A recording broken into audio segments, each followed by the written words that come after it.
وأشهد أن محمدا عبده ورسوله لا نبي بعده اللهم صل وسلم وبارك على محمد وعلى آله وصحبه ومن تبعهم بإحسان إلى يوم القيامة أما بعد. Bapak-bapak, ibu-ibu, jamaah salat zuhur rahimani wa rahimakumullah. Kita lanjutkan kembali kajian kita berkaitan dengan fikih ibadah dari kitab Al-Wajiz yang disusun oleh Syekh Abdul Adim Al-Badawi hafizahullah ta'ala, di mana kita masih mempelajari Kitabul Janaiz. Kita sampai pada poin at-ta'ziyah. Ta'ziyah secara bahasa berasal dari kata azza, yang artinya adalah sabar ketika menghadapi musibah kehilangan. Sehingga ta'ziyah adalah kita menyabarkan orang lain ketika ditimpa dengan musibah kehilangan, sebagaimana dikatakan oleh Imam An-Nawawi rahimahullah ta'ala di dalam kitab Al-Adkar An-Nawawiyah. Ta'ziyah adalah memotivasi orang yang tertimpa musibah agar bisa lebih bersabar dan menghiburnya supaya bisa melupakan, meringankan ketekanan, kesedihan dan himpitan musibah yang menimpanya. Jadi ketika kita melakukan ta'ziyah, itu apa yang kita lakukan? Kita menghibur keluarga si mayit supaya dia lebih sabar, supaya dia segera untuk melanjutkan kehidupannya, melupakan musibahnya. Dan takziah disyariatkan kepada keluarga mayit sebagaimana Rasulullah SAW pernah melakukan takziah kepada keluarga mayit. Apabila memang kita tidak mampu, maka boleh kita kemudian mengirimkan pesan dengan kata-kata yang baik. Tapi tentu takziah ini ditujukan kepada keluarga mayit secara langsung. Terkadang yang ada di masyarakat kita ini, takziah ini pada orang yang memang tidak secara langsung mengalami musibah. Misalnya ada seorang meninggal, kemudian kita bertakziah kepada sepupunya. Nah, ini kurang nyambung, karena antara dia dengan sepupunya mungkin tidak terlalu dekat, sehingga ketika sepupunya meninggal, dia mungkin tidak terlalu merasakan kesedihan. Tapi kalau kepada misalnya orang tuanya, kepada saudara-saudaranya, kepada anak dan istrinya atau suaminya, nah ini adalah nyambung, karena mereka yang secara langsung merasakan musibah tersebut. Adapun dalil disyariatkannya takziah. Nah, sebelumnya takziah ini boleh dilakukan sebagaimana kepada orang Islam, juga kepada non-muslim. Walaupun memang khilaf ulama, apakah boleh kita bertakziah kepada orang yang meninggal dan dia adalah orang muslim. Sebagian melarang, tapi sebagian membolehkan. Mereka berdalilkan dengan hadis Anas bin Malik radhiyallahu anhu bahwa Nabi SAW pernah bertakziah, bukan bertakziah, yaitu menjenguk seorang anak Yahudi yang sakit. Nah, dikiaskan dengan itu bahwasanya sebagaimana dibolehkan menjenguk orang non-muslim yang sakit, boleh juga untuk bertakziah kepada mereka. Tetapi ketika kita bertakziah kepada keluarga non-muslim, jangan sekali-kali kita mendoakan ampunan untuk mereka, karena Allah Subhanahu wa ta'ala melarang.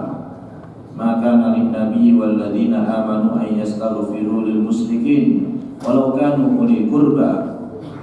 Tidak pantas bagi nabi dan orang-orang yang beriman untuk memintakan ampun kepada orang-orang musyrik ketika sudah mati dalam keadaan kafir, meskipun mereka adalah kerabat. Nah, jadi kerabat saja tidak boleh kita doakan ampunan. Misalnya ada orang non-muslim meninggal, kita bilang almarhum, nah, itu tidak boleh. Jadi apa yang kita lakukan ketika kita takziah kepada cukup kita menghibur keluarganya supaya dia sabar, supaya bisa melanjutkan kehidupan. Boleh kita mendoakan keluarganya mereka itu supaya panjang umur, tidak mengapa, karena sahabat dulu juga pernah mendoakan non-muslim untuk panjang umur, ya, diberikan keturunan yang banyak, diberikan harta rezeki yang banyak, boleh, tidak ada masalah. Tapi tidak mendoakan ampunan untuk si mayit. Apalagi kalau takziah kepada non-muslim ini ditujukan untuk melunakkan hati mereka, untuk menunjukkan kepada mereka bahwasanya orang Islam itu mengajarkan kebaikan kepada siapapun, supaya mereka mungkin bisa tertarik dengan agama Islam. Tapi sekali lagi, tidak boleh kita mendoakan ampunan untuk yang meninggal. Rasulullah SAW pernah ketika datang utusan dari salah seorang putri beliau, katanya adalah Zainab radhiyallahu anha, mengabarkan bahwasanya ada anaknya yang meninggal dunia dan berharap bahwa beliau sallallahu alaihi wasallam supaya datang untuk menyaksikannya.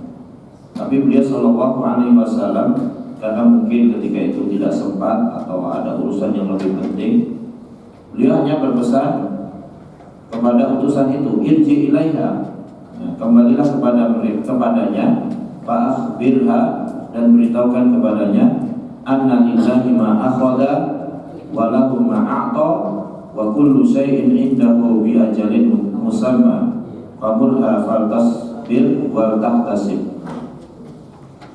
Kembalilah engkau kepadanya dan beritahukan kepadanya bahwa hanya milik Allah lah segala apa yang dia ambil, dan kepunyaannya lah segala apa yang dia beri, dan segala sesuatu di sisinya telah ditentukan ajalnya. Maka perintahkanlah ia untuk bersabar dan mengharap pahala dari Allah. Nah, ini adalah salah satu contoh doa yang diajarkan Nabi Shallallahu Alaihi Wasallam apabila kita bertakziah kepada keluarga si mayit. Nah, baik itu sebelum dikuburkan atau sesudah dikuburkan. Nah, kita mengucapkan kepada keluarga si mayit seperti yang diucapkan oleh Nabi Shallallahu Alaihi Wasallam, yaitu anna lillahi ma akhadha wa lahu ma a'ta wa kullu syai'in indahu bi ajalin musamma isbir wahtasib. Sesungguhnya hanya milik Allah Ta'ala apa yang dia ambil. Artinya kita semua ini adalah milik Allah Ta'ala, sebagaimana inna lillahi wa inna ilaihi raji'un. Wa lahu ma a'ta, dan apa yang Allah Ta'ala berikan itu juga milik dia, dan segala sesuatu di sisi Allah Ta'ala telah ditetapkan ajalnya. Kemudian kita bilang kepada orang tadi, isbir, bersabarlah, wahtasib, artinya apa? Ihtasib, mohonlah pahala dari musibah yang menimpamu. Itu doa yang kita ucapkan ketika kita bertakziah. Jadi ketika kita mendatangi keluarga si mayit, misalnya sebelum dikuburkan, kita datang kepada si mayitnya, kita mohonkan ampun, sebagaimana Rasulullah SAW mendoakan Abu Salamah, Allahumma ghfir li Abi Salamah warfa' darajatahu fil mahdiyyin wakhlufhu fi aqibihi fil ghabirin waghfir lana wa lahu ya rabbal alamin. Allahumma wasi' qabrahu wa nawwir lahu fi. Itu doa yang diucapkan Nabi SAW ketika bertakziah kepada keluarga Abu Salamah. Jadi beliau doakan Abu Salamah. Nah, kemudian setelah itu kita menuju keluarga yang ditinggalkan. Nah, kita mengucapkan doa seperti ini, innalillahi ma akhadha wa lahu ma a'ta wa kullu syai'in indahu bi ajalin musamma isbir wahtasib. Jadi kalau kita tidak bisa dengan bahasa Arab, boleh dengan terjemahannya. Kalau tidak bisa, boleh kita mengucapkan cukup sabar Pak, mohonlah pahala dari Allah. Atau kita katakan mudah-mudahan Allah Ta'ala mengganti yang lebih baik dari musibah yang menimpa. Itu doa yang diajarkan. Karena ketika kita ditimpa dengan musibah, kita harus mengucapkan inna lillahi wa inna ilaihi raji'un. Allahumma akhlifni fi musibati, Allahumma ajurni fi musibati wa akhlifni khairan minha. Allahumma ajurni fi musibati, ya Allah berilah pahala atas musibah yang menimpaku, wa akhlif li khairan minha, dan berilah ganti yang lebih baik dari musibah itu. Nah, itu adalah doa ketika orang ditimpa musibah. Kemudian ada dua perkara yang harus dijauhi saat kita melawat kepada keluarga si mayit. Walaupun banyak orang yang melakukan, Yang pertama Pak, berkumpul untuk takziah di tempat khusus, di rumah, di kuburan atau di masjid, ya, berkumpul. Kecuali kalau berkumpulnya ini sebelum dikuburkan, ya, untuk ikut mengurus jenazahnya, ikut mengantarkan jenazah, tidak ada masalah. Tapi kalau tujuannya takziah, nah itu tidak diperbolehkan. Seperti yang banyak terjadi. Jadi setelah dikuburkan, di rumah keluarga si mayit dibikin kemah, tenda, terus kursi-kursi, seperti ada walimah, seperti ada pesta pernikahan. Itu tidak diperbolehkan. Itu yang pertama. Yang kedua, keluarga si mayit kemudian menyediakan makanan, hidangan untuk orang yang datang melawat. Itu juga tidak diperbolehkan. Kenapa? Karena di dalam hadis dari Jarir bin Abdullah Al-Bajali radhiyallahu anhu, dia berkata, "Kunna na'uddu al-ijtima' ila ahli al-mayyit wa sani'at at-ta'ami ba'da dafnihi minan niyahah." Dahulu kami menganggap berkumpul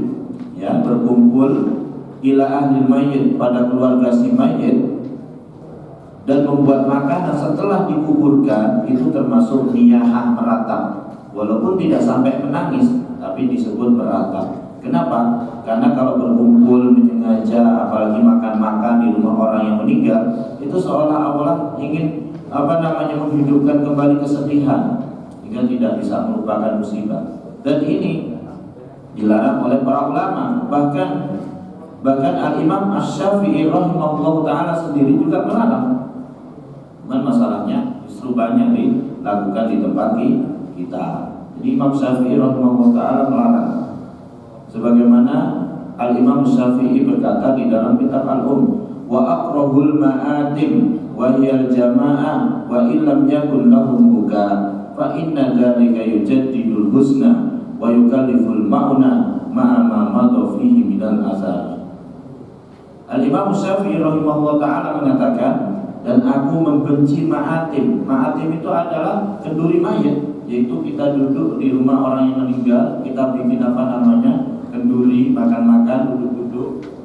Itu dibenci oleh Al-Imam Syafi'i rahimahullah ta'ala. Meskipun tidak ada tangisan di situ.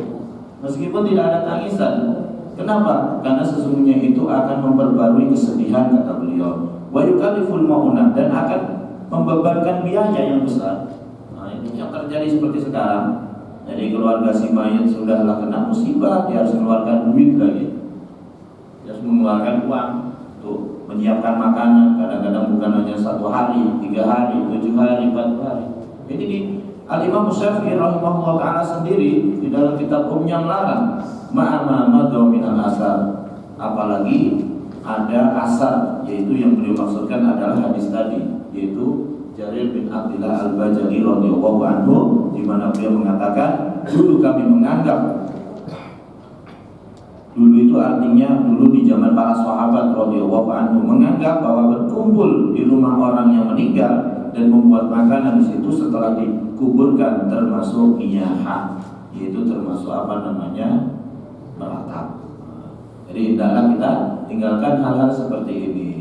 Jadi kalau kita misalnya takziahnya sebelum dikuburkan, tidak ada masalah kita berkumpul di situ karena kita ingin ikut menyaksikan pengurusan jenazah, ikut mengiringi. Tapi setelah dikuburkan, berdasarkan hadis ini tidak boleh, ya, tidak boleh. Dan itu dilarang oleh semua ulama. Bahkan Al-Imam Syafi'i rahimahullah ta'ala sendiri di dalam kitab Al-Um. Bahkan Al-Imam Suyuti rahimahullah yang kita pandang dia sebagai ulama besar Syafi'i, ya kan, yang kadang-kadang beliau longgar dalam satu masalah, tapi dalam masalah ini beliau mengatakan ini adalah suatu perkara yang baru yang tidak ada contoh. Kumpul-kumpul. Karena ulama dulu mengatakan kalau takziah itu tidak boleh dengan sengaja berkumpul. Ya, kalau ketemu di pasar, ketemu di masjid, takziah itu sudah mencukupi, kata mereka itu. Sudah mencukupi. Ya kan? Sudah mencukupi. Baik. Kemudian berikutnya, kapan sih masa kita boleh takziah? Nah, sebagian ulama berpendapat bahwasanya takziah itu tidak boleh lebih dari 3 hari. Mereka berdalilkan dengan hadis ihda, yaitu berkabung. Jadi ketika ada seorang meninggal, keluarganya tidak boleh berkabung itu lebih dari 3 hari, kecuali istri kepada suaminya, ya, boleh 40 hari. Ya. Tapi kalau selain suami itu maksimal 3 hari, maksimal 3 hari berkabung. Ya. Dan mereka berpendapat bahwa dari hadis ini juga disimpulkan kalau bertakziah kepada keluarga si mayit tidak boleh setelah 3 hari. Jadi kalau misalnya meninggalnya seminggu sebelumnya, seminggu kemarin, sudah seminggu kita nggak boleh takziah. Tapi pendapat yang lain mengatakan tidak ada batasannya. Nah ini yang sahih.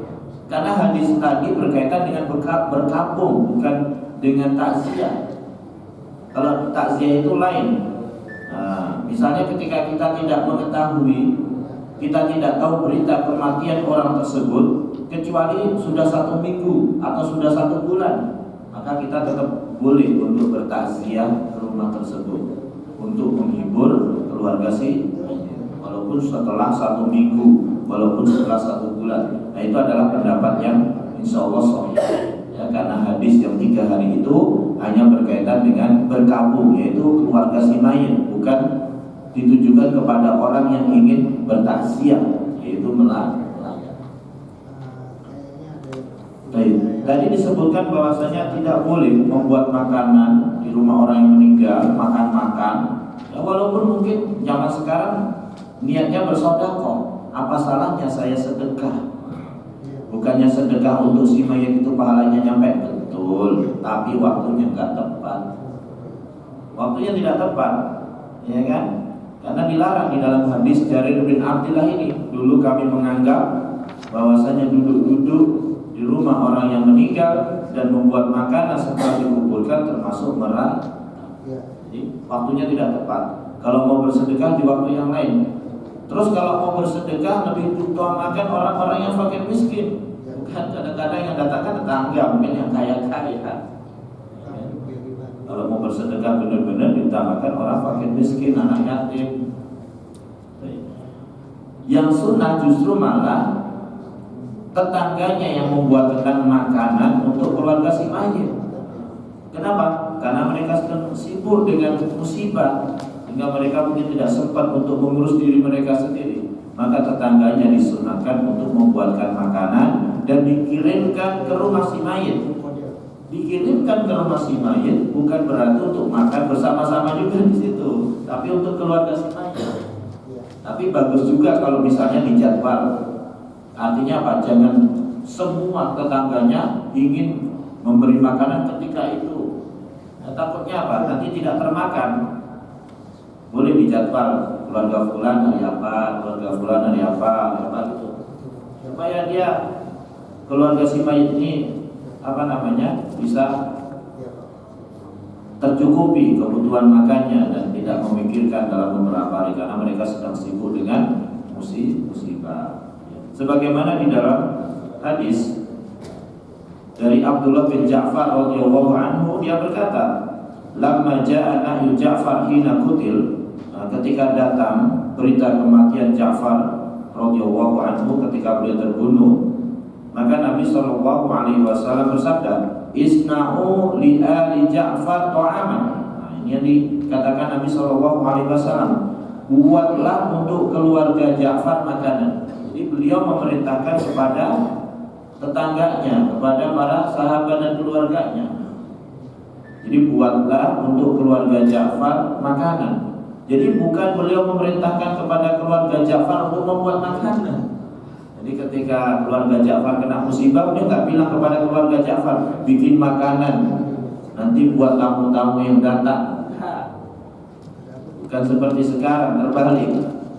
Ya, keluarga si mayit malah yang membuat makanan, itu membebani. Bahkan sering kita mendengar mereka sampai mohon maaf berhutang karena tidak mampu.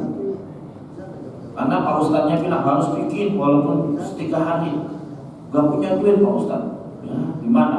Ntar susah itu nanti yang meninggal. Baru sampai berhutang, sudah miskin kena musibah berhutang untuk ngasih makan orang yang tak siap. Itu keliru. Yang sahih kata Nabi Shallallahu Alaihi Wasallam, isna'u li ali Ja'far ta'aman. Buatlah makanan untuk keluarga Ja'far. Jadi ditujukan perintah ini kepada tetangga-tetangganya supaya meringankan bebannya. Ya kan? Tapi boleh misalnya kalau misalnya keluarga si mayit ini ada kerabat dari daerah yang jauh, kemudian nginep di situ, mereka ikut makan di situ ya wajar, karena keluarga sendiri kan, nggak mungkin lah, nggak boleh dong makan di rumah orang meninggal, yuk kita nyari makan di restoran, nggak ada masalah. Kalau keluarga sendiri kerabat nggak apa-apa, mereka kan datang ikut menghibur ya. Nah yang nggak boleh adalah tetangga-tetangganya ikut kumpul di situ makan, nggak boleh. Nanti malah merepotkan ya. Jadi Nabi Shallallahu Alaihi Wasallam bersabda, isna'u li ali Ja'far ta'aman. Buatlah untuk keluarga Ja'far makanan. Wa qad atahum amrun yasghaluhum. Sungguh telah datang kepada mereka perkara yang membuat mereka sibuk. Yaitu apa? Karena kematian Ja'far radhiyallahu anhu. Mereka sibuk dan mereka bersedih, mereka berduka sehingga tidak sempat untuk membuat makanan, tidak sempat untuk mengurus diri mereka sendiri. Maka tetangga-tetangganya dianjurkan untuk membantu.